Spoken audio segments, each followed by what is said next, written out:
Bonjour, bonjour. Alors aujourd'hui, on va parler, ça faisait longtemps, des petits trolls. Ils sont de retour, c'est le printemps, c'est le confinement et ça pullule. Et aujourd'hui, c'est l'ami Bubur, là, qui il a droit à sa petite vidéo. C'est vrai qu'il en a déjà eu deux. Bah, une troisième, je crois. Bah, jamais 203, comme on dit. Ça y est, il nous a énervé. Il nous a énervé avec ses posts. Alors, pour ceux qui connaîtraient pas l'Astico, alors il était dans Discord. Alors dans Discord, c'est marrant parce que t'arrives, il est 7 heures du mat, tu prépares ton petit café, Buber est en train d'écrire, tu regardes un peu, t'attends un peu, tu bois ton café, il est 9 heures, tu dis bon, il a pas fini son message, t'as même temps d'aller pisser, tu reviens, c'est bon. T'as un petit pavé de 3 pages, alors que t'as vraiment pas trop envie de lire. Tu lis en diagonale, machin, c'est pas intéressant. Et il fait ça tous les jours, enfin, plusieurs fois par jour même. Et puis un jour, le modérateur, on a eu marre, il l'a viré. On lui avait dit, fais des trucs plus courts, machin. Il a essayé, hein, faire 10 lignes, mais le problème, c'est que toutes les 10 minutes, il faisait 10 lignes, 10 lignes, 10 lignes pour avoir à la fin un gros pavé. On en a eu marre. Hop, c'est parti. C'est parti à la poubelle. Alors aujourd'hui, il est revenu j'allais dire, polluer l'espace commentaire. Il a pas pu s'empêcher, alors qu'il avait dit qu'il serait parti. Ah, où est-ce qu'il il est là. Alors, ce qui est bien, c'est que tu vois un truc long, t'es assez content, parce que d'habitude, bon, ça prend 2 lignes. Bon, si c'est des trucs positifs, ok, mais si c'est pour dire, pour insulter, non, non, détaillez un peu et dites-moi vraiment ce que vous reprochez à la chaîne ou je sais pas quoi. On va faire un read more, mais alors là, on va lire.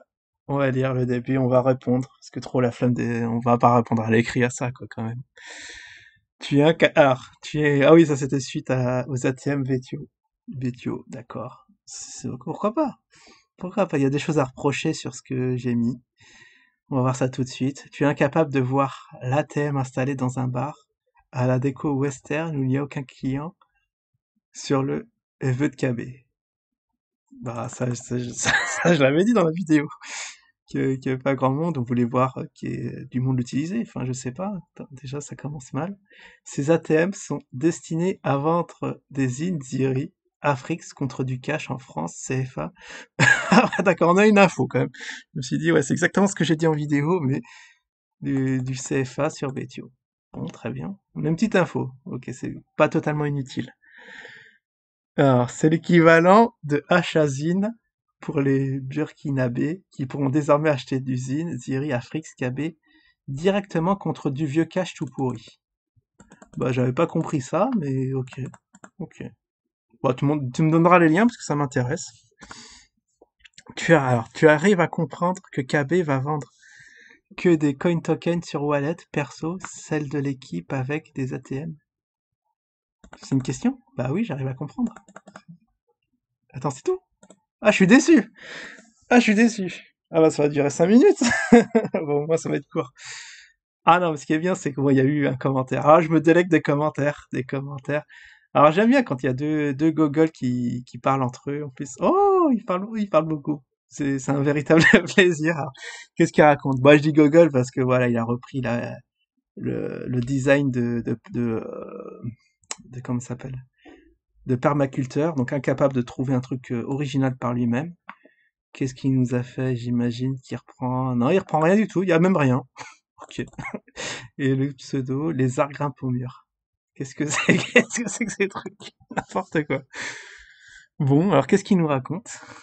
Insiste pas, il est abruti. Ah bah voilà, j'avais ça, rien qu'avec l'image, le pseudo, j'avais compris le truc. Alors insiste pas, il est abruti. Non, pour comprendre.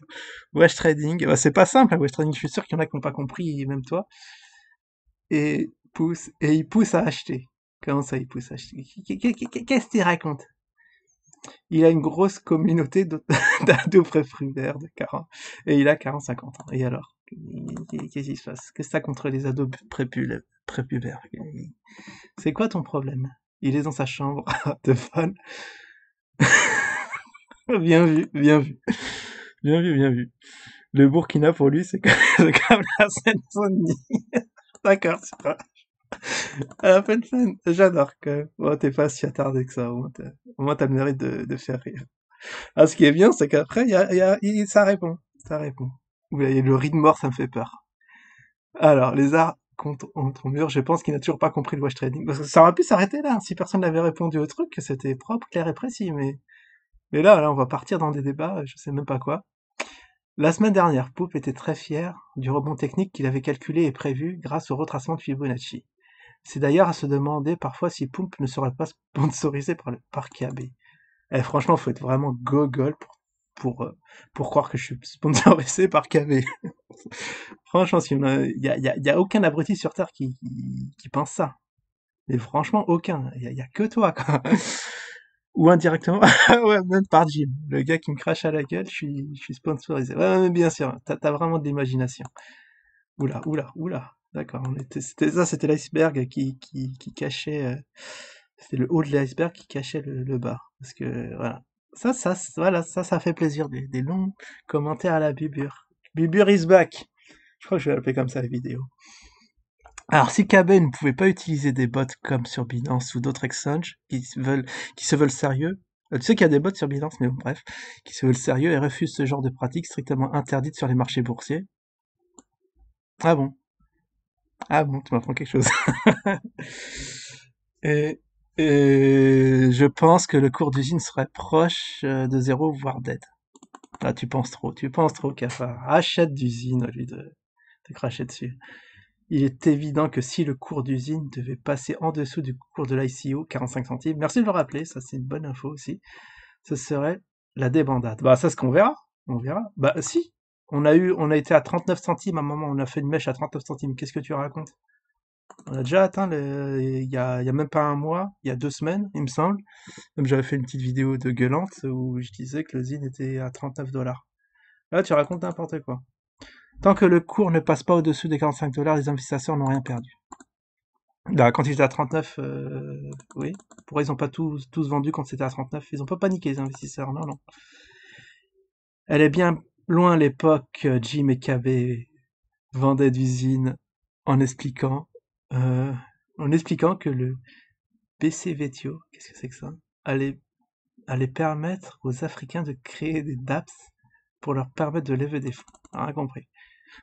Rien compris, bien sûr. Faudra détailler ça. Alors, cela étant, KB ne ment pas complètement. Grâce aux ID, il s'est émancipé financièrement, se faisant fois 1000 et monté.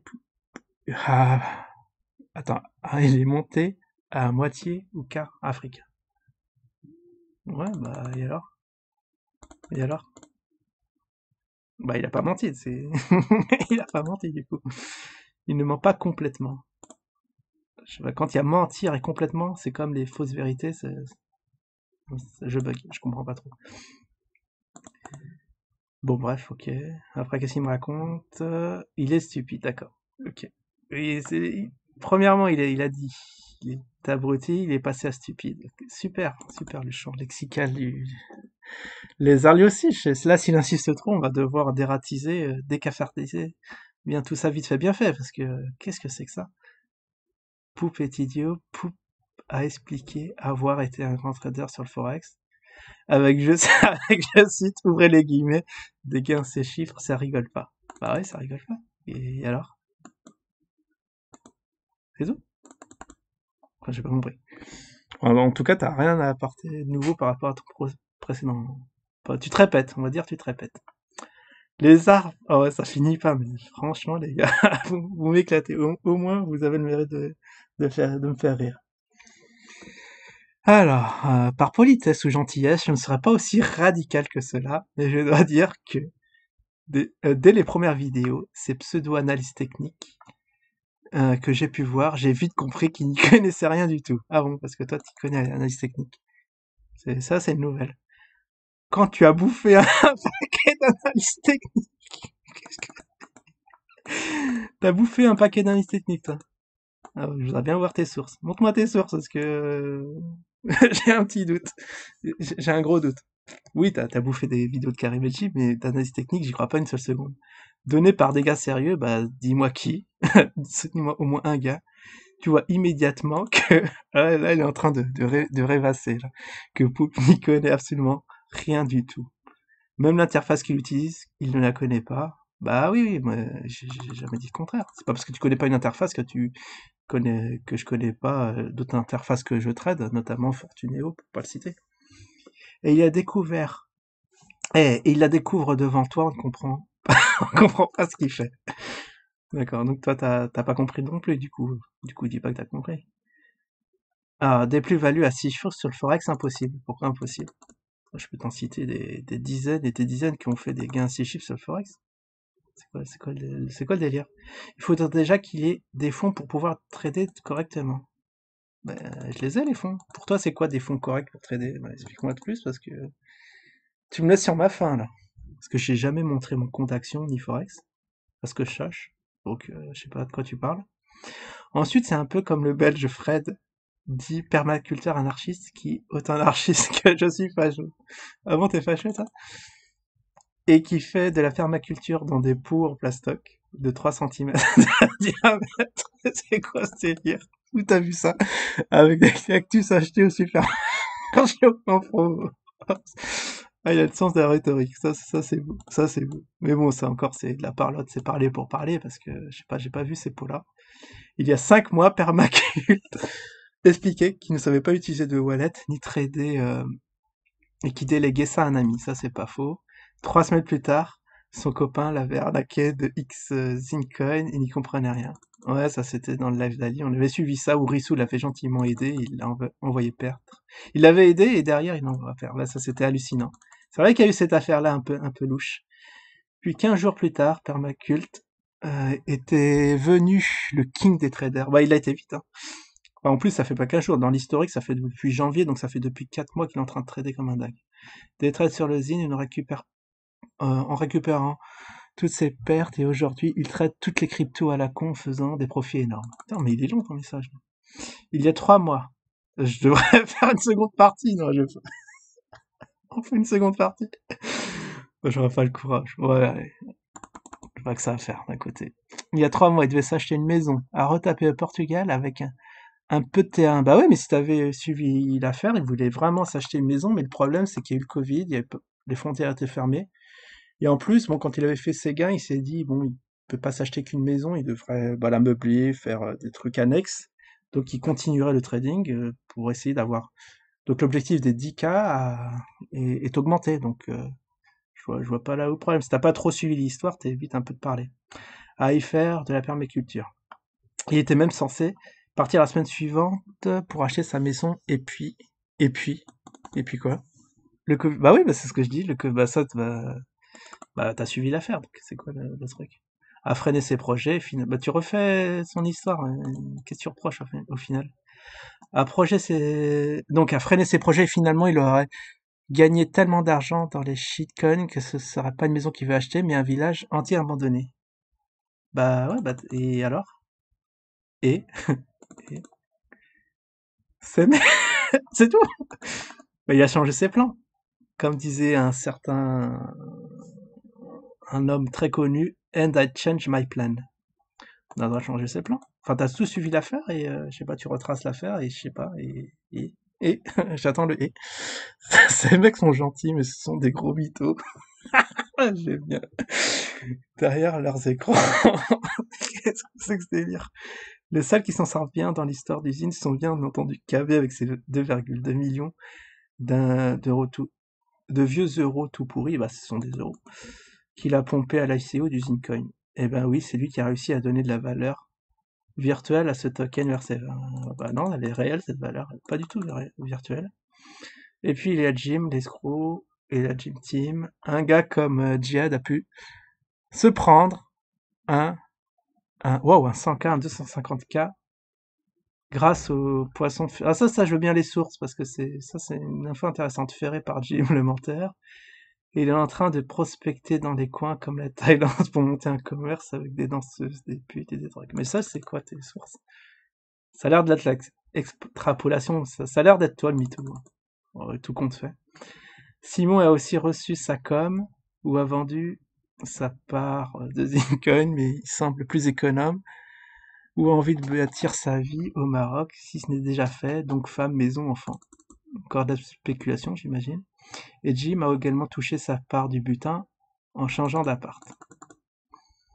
Au fait, ça donne quoi le Cestral de Dieudonné? Ça en fera un vidéo retour sur Cestral, ça c'est une très bonne remarque. Ça aussi, c'est un RC20 un RC20 super lumineux, t'achètes un token de merde à 1 €, ce qui est énorme.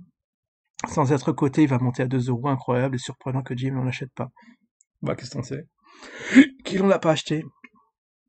Plutôt, parce qu'il en fait pas la pub, maintenant il est plus dans l'équipe, Diodo. Plutôt que de se mettre du pognon, alors, de mettre son pognon dans un autre potier, moi j'aurais mis mes billes chez mon gros poteau Diodo, afin de doubler totalement ma mise. Je sais pas, totalement. Bon, t'as dû mal écrire le truc. C'est vraiment un truc de guignol, animé de tristes marionnettes. Elle est où l'idée de départ qui est d'aider l'Afrique et les Africains? C'est fini, terminé ça. Ouais, ça je te fais pas dire. Aujourd'hui, KB va vendre des dizaines de millions de zines qui lui restent à des Burkina. Ça c'est fort, hein. Des Burkinabés qui gagnent 50 € par mois. Ça, c'est hallucinant. C'est hallucinant, cette histoire. Et parfois plus, en étant hors pailleur, sur des mines d'or clandestins. C'est la grande classe et on sent bien l'émancipation des Africains grâce à Wetio. C'est pour ça que c'est marrant cette histoire. Je réitère un nouveau, mais félicitations, bravo à KB. Non, non, moi je le félicite pas, hein. Il y a toute l'équipe, et il y a toute la zine pour avoir réussi leur petit coup à 5 millions qui n'est pas si mal que ça. Ouais, non, mais bon, je sais pas, c'est très douteux, quoi, ce qu'il a fait quand même. Non, non, pas de félicitations, là je me désolidarise totalement du dernier propos. Et ah bon, après, un nouveau, Sébastien Cusol, qu'est-ce qu'il fait? Vidéo d'usine, j'imagine rien. Ok, rien. Ça se trouve, c'est des multis de paranormal. Bravo, ouais, ça doit être Cafard Connexion, Paranormal Buna, ça c'est trop long à écrire. Parfaitement, c'est du troll, ça est parfaitement résumé. Un peu de clairvoyance dans ce feuilleton crypto, pathético-passionnant, mais fait le plus grand bien. Non, mais c'est vrai, c'est très, très créatif tout ça, c'est très de parlotte, mais je sais pas, montre-moi des faits sur tes dires, en quoi j'aurais menti. Puis après on en parle, parce que sinon c'est de la parlotte pour rien, comme d'hab. Bah c'est du paranormal, hein. Après, voilà, faut pas s'étonner d'être viré des Discord après ça, ou même de YouTube, parce que c'est du vent. Bon bah voilà, le troisième épisode du Paranormal Burnex. J'espère qu'on va s'arrêter là, mais à mon avis, c'est loin lui aussi d'être fini. On va faire du recadrage, des explications. On va essayer d'être un peu pédagogue, en faire ces personnages qui ont pas l'air d'avoir 2 € qui se touchent. Allez, bah, j'espère que la vidéo vous a plu pour les autres, hein, que j'ai pas été trop agressif, mais là quand même, la halte saison a commencé, mais la cafard saison aussi recommence 2021, saison pleine d'espoir. Allez, ciao tout le monde.